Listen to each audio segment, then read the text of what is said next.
Welcome back to my reviews of the Netflix exclusive Transformers War for Cybertron Trilogy. Here we are, the final episode of this final chapter, Kingdom. This is the long-awaited end of the War for Cybertron Trilogy. We begin with Starscream being thrown into a stasis field created by Black Arachnia and Rhinox, which really reminds me of Vector Sigma. In fact, I thought this actually was Vector Sigma when I first watched this. I seriously thought they'd had Vector Sigma on board the Ark this entire time and didn't tell us. But no, it's just a stasis field. Which also kind of reminds me of when Bumblebee was exploring his memories in Cyberverse. Except that was blue and this is gold. Kind of like later in the episode, but more on that in a minute. Apparently it makes Transformers go to sleep. Can I get one of those for my room? Also, why are they throwing Starscream in there? I thought he was with them. After ending up in the Dead Universe and getting attacked by a purple cloud, they crash on Cybertron, which looks like Canada in February. Optimus Prime heads off by himself to save Cybertron. Till all are one.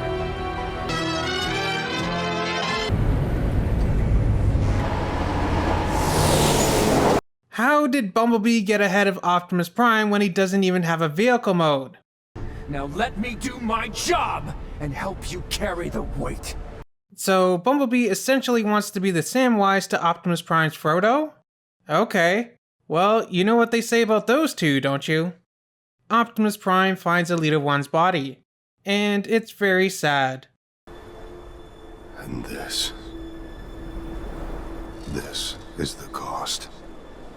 I had hoped that this chapter would have had a bunch of time travel and alternate universe type stuff in it, and that somehow Elita's death and many others would eventually be undone. Kind of like the alternate fates that the cards in the Kingdom toy line have. But unfortunately, that didn't happen.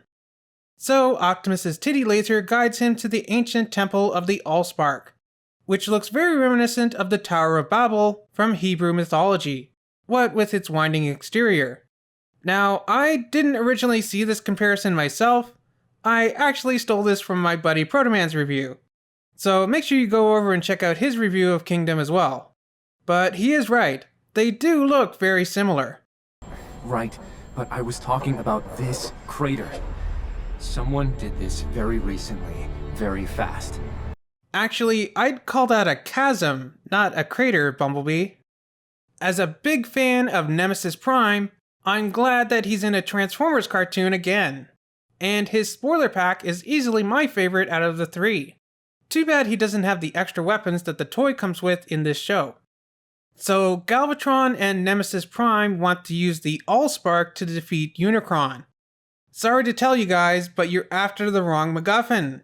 You need the Matrix to beat Unicron, not the Allspark. Die, Autobots! This felt like a subtle reference to Transformers the movie. Die, Autobot! I find it funny that the two kitties are attacking Megatron and Galvatron.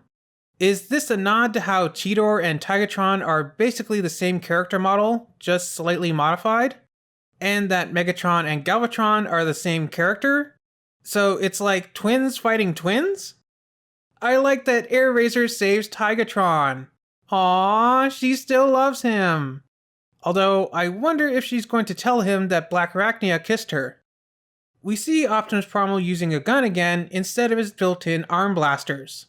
I guess Polygon Pictures didn't build that into his character model, because I don't recall seeing him use them in this entire show. But the gun that he is holding appears to be based on Rat Trap's gun, which was used a lot by other characters in Beast Wars, including Dinobot, who actually seemed to be using it in the shadowy flashback showing the theft of the Golden Disc. It's a nice little nod to the original series. Or it could just be that they needed a generic maximal gun, and Rat Traps was the most logical choice. But still, good job. He died, only to be reborn, like me. Of Unicron. You know, this has me wondering, why is it that Megatron got a new body when he was transformed by Unicron, But Optimus didn't. He's just the same, but black. Hold your fire! This man isn't black! What? No, Trunks. This time you're wrong. He is black. Besides, I've run that joke into the ground enough. Why is it that Nemesis Prime doesn't have a new body, but Galvatron does? Obviously, there's the whole budget cost thing, and Hasbro wanting to sell an easy repaint without having to create a whole new mold or something. Even though Nemesis Prime, one of your big bads for this chapter, was a Walmart exclusive in the previous toy line and is no longer on shelves and was sold as a spoiler pack, so casual fans didn't even know what was in the box. Hasbro, I really gotta start questioning your ideas when it comes to selling toys, because this seems really dumb. We will have changed the future in this timeline, but not in mine. Nemesis Prime's talk of alternate timelines definitely sounds like what's going on currently in the MCU. Do we get to see any of these alternate timelines? No, not really, because that would cost too much money. You don't decide my fate. I decide yours. So Megatron decides that he wants to make his own destiny. And I seriously thought that Megatron was going to shoot himself in order to erase Galvatron from existence. Kind of like the end of Looper. Spoilers if you haven't seen that movie yet. It's really good, you should watch it. Although it is R-rated, so be warned. But yeah, I totally thought that's where they were going with this. Megatron would turn his own fusion cannon on himself. Or maybe rip off that patch that he has from when he got skewered in Earthrise, reach in, and rip out his own spark. I just noticed while editing that Megatron is missing that patch now. I'm guessing that when they made the model for Kingdom with the Matrix harness, they accidentally used his original Siege model instead of his updated one from Earthrise.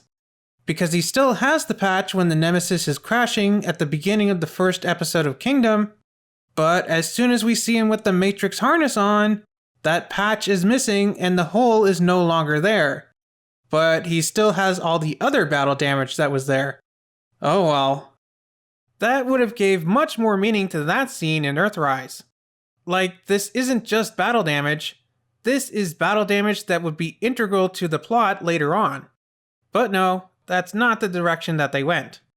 Megatron just tells his older self that he's not the boss of him, and everyone gangs up on Galvatron and Nemesis Prime. Besides, they're probably not going by the Looper or Back to the Future rules of time travel. It seems like they're more going by the endgame kind, where altering the past doesn't actually affect them. It just creates a new timeline.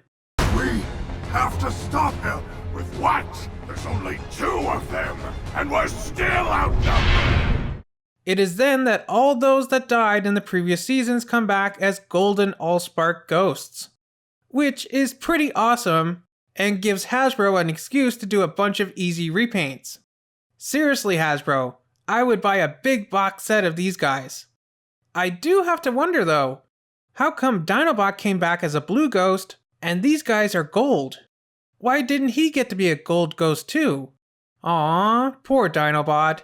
Not only did he die, he also didn't get to be a legendary or exotic ghost. He's just a rare blue ghost. Bumblebee returns the Allspark to the well, just like his Cyberverse counterpart. Elita 1, once and for all, proves that she is the real star of this trilogy. Even as a ghost, she defeats Galvatron and Nemesis Prime single-handedly.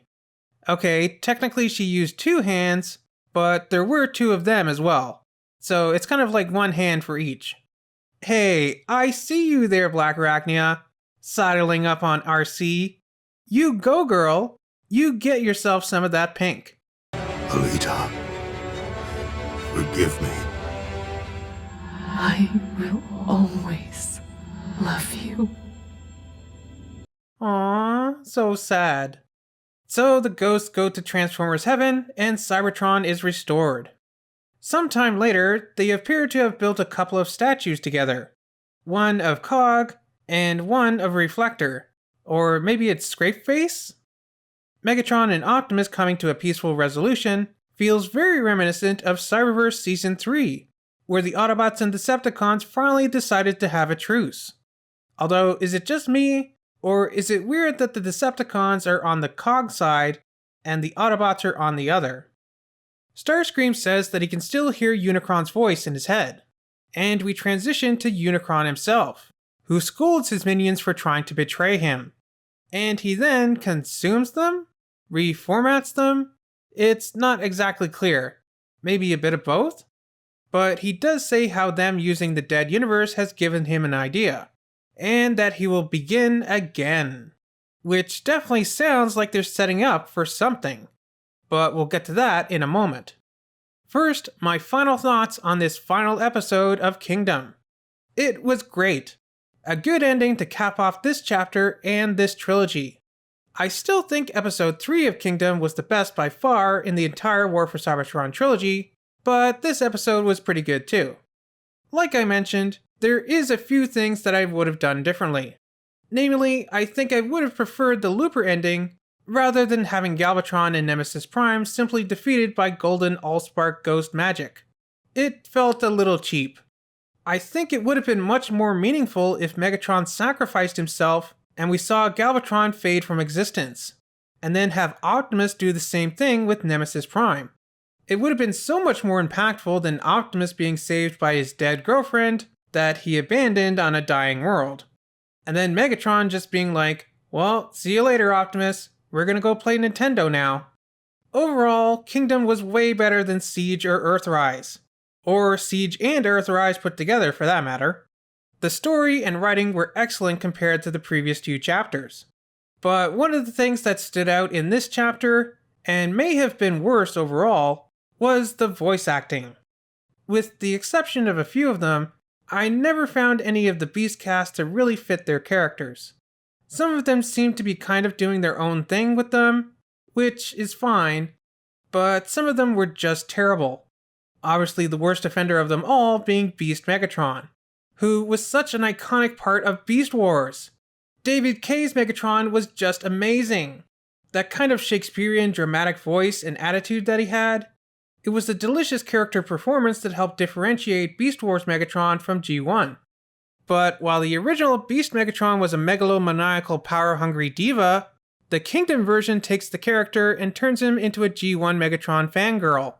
And while the original Beast Megatron did have some affection towards his G1 namesake, this Kingdom version strips out everything that made the original Beast Megatron an interesting character, and just leaves us with a G1 Megatron stan.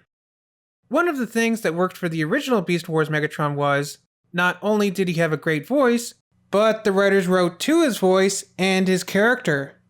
And of course, Beast Wars had the advantage of having Sue Blue as its voice director, who is an absolute legend in the business, up there with Andrea Romano herself. This is easily the biggest problem with the War for Cybertron trilogy as a whole. It's one thing to use non-union talent. It's okay, I get it. This show had a limited budget. You can't afford to pay Peter Cullen and Frank Welker $1 million an episode. Fine. But when you don't have a director who understands the scene, the history, the character, and can't convey that to the actor to make sure that they're not only giving the best performance, but also the right performance for the show, I'm sorry, but that's where this show fails big time. Too many times in this trilogy have I heard a character give the wrong reading for a line. Something where the voice director should have had them go back and redo. I don't care if they have to Wally Burr it and have the actor reread the same line 1,000,000 times. What matters is having the right reading in the final show. And that clearly wasn't done when you have fans doing better jobs than the actual voice actors. So those are my thoughts on Kingdom and the War for Cybertron trilogy as a whole. There are many parts that are good, but it really just seems like Hasbro cheaped out when they could have made something that was really amazing. Again, not to compare Hasbro to Marvel, but I am. I've watched all the Disney Plus shows and they are just awesome.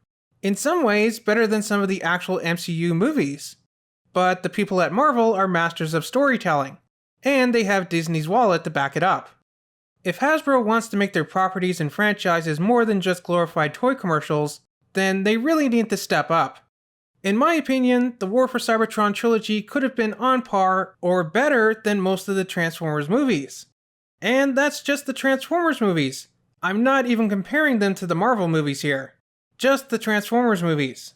Which, a lot of them are not that great to begin with. They could have done a better job with this trilogy.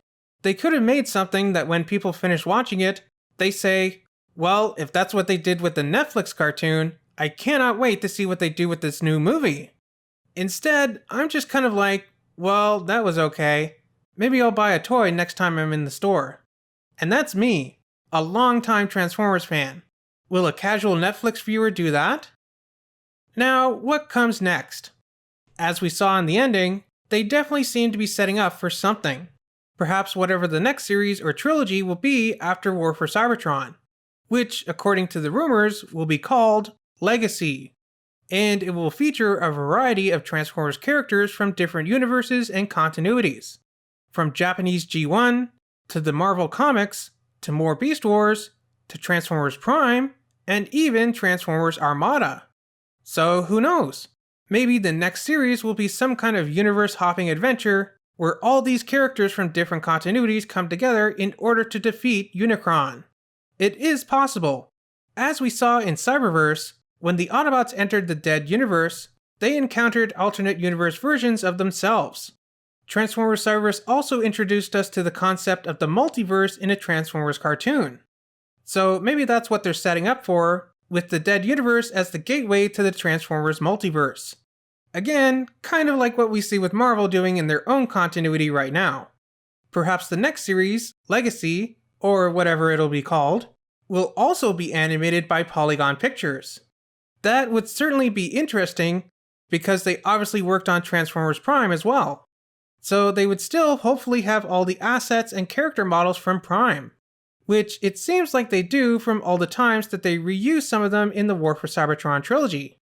So that would make it at least a little easier and cheaper for them and Hasbro if they were to bring back Prime characters and mix them in with G1, Beast Wars, and Armada. My only hope for the next series is that they get the original voice cast. If they bring back Prime RC, I want to hear Sumali Montano's voice coming out of her mouth, not somebody that I've never heard of. The voice cast can make or break a series. And not to keep knocking the voice cast of War for Cybertron, but that's the biggest issue with this trilogy. Some of them put in a great performance, but just overall, they do not compare to the originals. I feel like I'm starting to repeat myself, but it's true. Please, Hasbro, learn from Marvel. Learn from Mattel. Invest in your own franchises.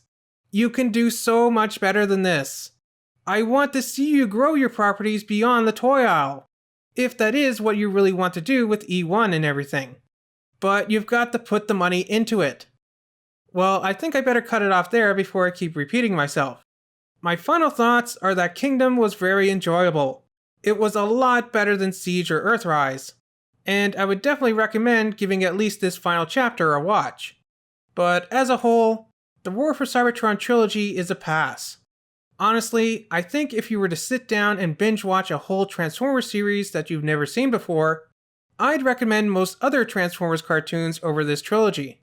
Beast Wars, Animated, and Prime being chief among them. But that's kind of unfair to compare this to the best Transformers cartoons in existence. So I'd say, if you're looking for a darker series about the good guys trying to save their planet, similar to this trilogy, I'd suggest giving Beast Machines a watch.